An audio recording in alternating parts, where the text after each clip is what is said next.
Hello guys, welcome to my new blog. જય શ્રી કૃષ્ણ બધાને.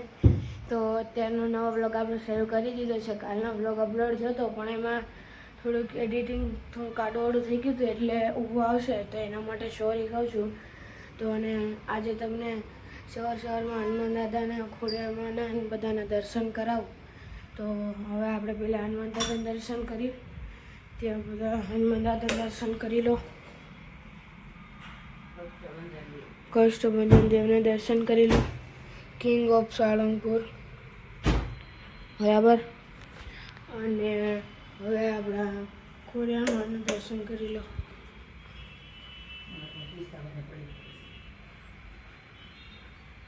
બરાબર. અને હજી પણ મમ્મી આખી રાત હતો વરસાદ શરૂ, તો સવારથી વરસાદ શરૂ થયો છે. હું તમને દેખાડું. શું કરો? આ લુગડા હુકવું ભાઈ, બા હુકવે લુકડા અને વરસાદ આવે છે. રમરમાઈ ફૂલ આવે છે. કાવા ફૂલ આવી રહ્યો છે. વરસાદ જો કેમેરામાં નહીં દેખાતું. ગુડ મોર્નિંગ, જય શ્રી કૃષ્ણ. તો જો અત્યારે વાગ્યા છે સવારના 8:45 અને હું નાઈ ધોઈ નવરી થઈ ગઈ છું. તમને ખબર નહીં તો હું એ બતાવ્યું હોય કે ના બતાવ્યું હોય, અમારા મંદિરના ખોડિયારમાંના બધા દેવી દેવતાઓના દર્શન કરાવી દઉં તમને લોકોને. તો જુઓ, અમારું મંદિર છે. અહીંયા ખોડિયારમાં બિરાજેલા છે. જો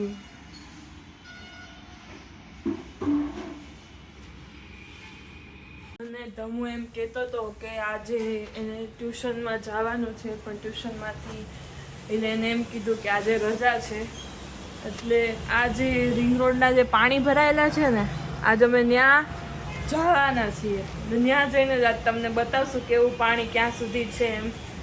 હવે નવરા થઈને જાશું, હજી તો કામ કરવાનું બધું બાકી છે એટલે નવરા થઈને જાશું. હવે તો હું છે ને ટ્યુશનમાં નહીં ગયો એટલે વાંચવું તો પડે, કેમ કે ને 1લી તારીખે 3-4 દિવસ એક્ઝામ હોય.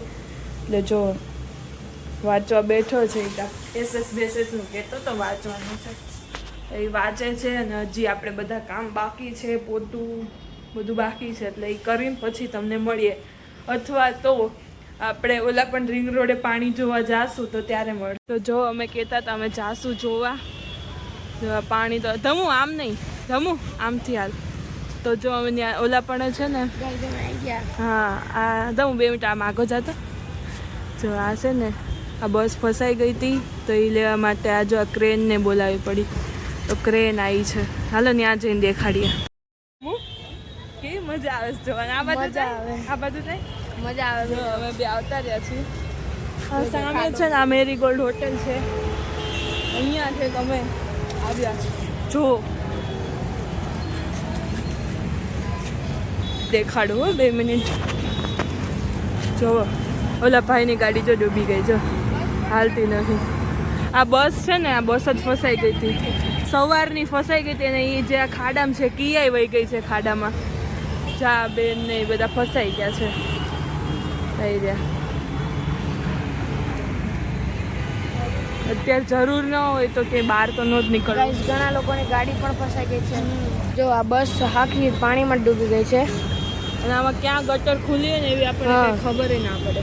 જ્યાં આમ ઘૂમરી આવતી હોય ને ત્યાં આપણે જોઈ નાખવાનું, કારણ કે ત્યાં તો જો કે આમ ફૂટપાથ ઉપર જ હાલે છે એટલે અમારે વાંધો ના આવે. કાળી વાદળડી તું ને વીન વેર બે ઘડીક નાચી લે રંગ મોરલા. કાળી વાદળડી તું ને વીન વેર બે ઘડીક નાચી લે રંગ ભીનો ભીનો સાદ કરે છે રૂપલી રાતો મેઘલી વાતો રે. મીઠી ફરિયાદ કરે છે એકલી રાતો મેઘલી વાતો રે. વરસાદી તો જો આ બસ છે ને ક્રેન ખેંચે છે, ખેંચી લીધી છે મિત્રો. જો પાછળ જાય છે. જો મિત્રો આજે સવારની ફસાયેલી હતી, અમારા ઘરેથી દેખાતું હતું. જો હવે કિયા દેખાતી જો આ કિયા છે ને એ ખાડામાં જ પડી ગઈ છે અડધી, અને અડધી રોડ ઉપર છે. એનું કાક કરશે. એ ભાઈ બિચારા બાર એ ભાઈ ઉપર એ બાર ભાઈ છે. જો આ પડી ગયા. જો આ ભાઈ સાયકલ લઈને પડી અરે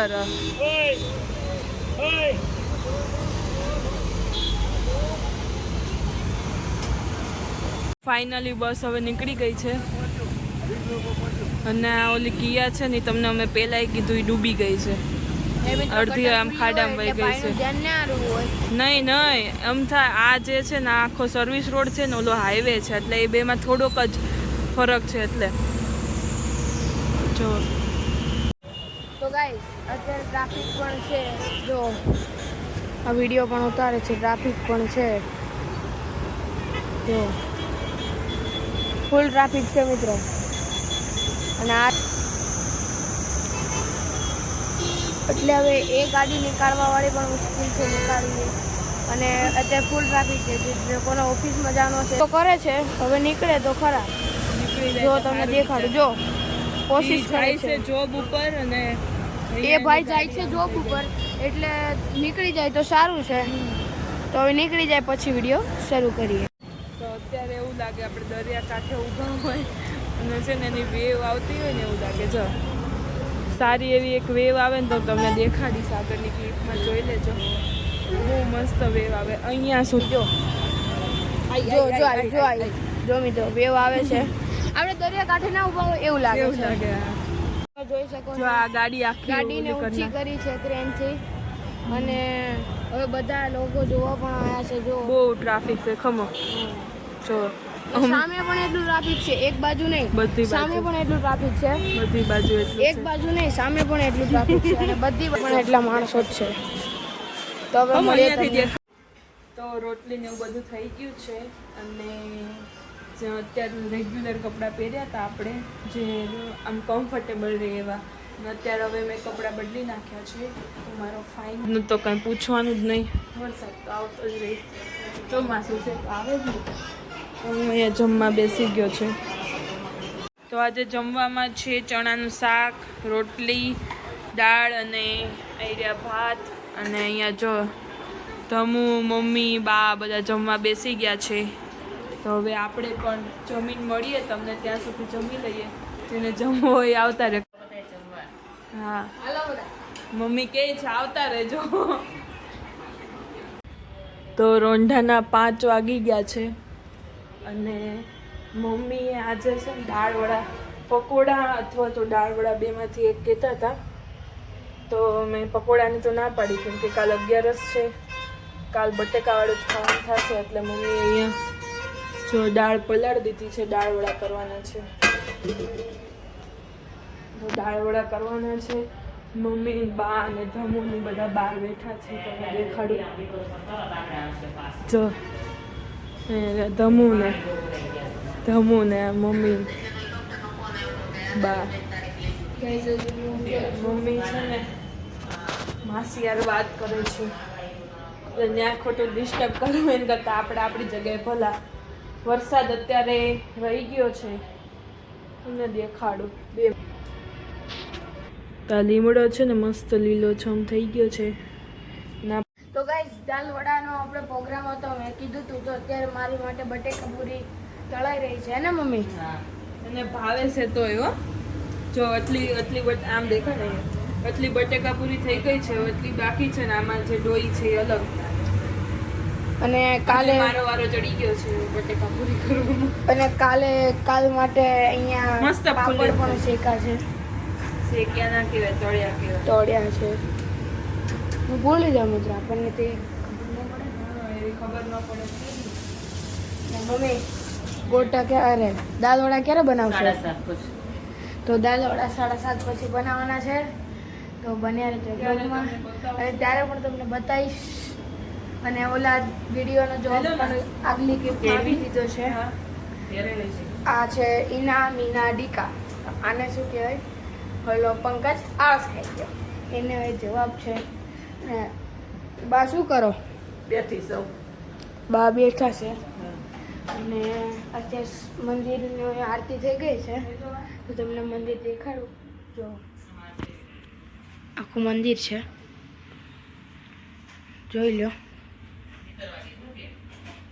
તો જો આજે જમવામાં બનાવ્યા છે દાળ વડા, આ તળાઈ છે, અને જો તો હું ખાવા બેઠો દેખાડું. દાળ વડા, બટેકા પૂરી, મરચા, 3 વસ્તુ. હા, ડુંગળી, 3 વસ્તુ બનાવી છે આજે જમવામાં. તો ગાઈસ દીદી અત્યારે બનાવી છે દાળ વડા, તો તમે જો. જો આ એક કાણવો પાડી લીધો છે, હજી ખીરું એટલા પાડવાના છે. બધા જો આમ બેસી ગયા. પપ્પા તો ગાઈસ હવે આપણે પપ્પાને પૂછીએ કે કેવા બન્યા દાળ વડા. કેવા બન્યા પપ્પા દાળ વડા? કાકા કેવા બન્યા છે?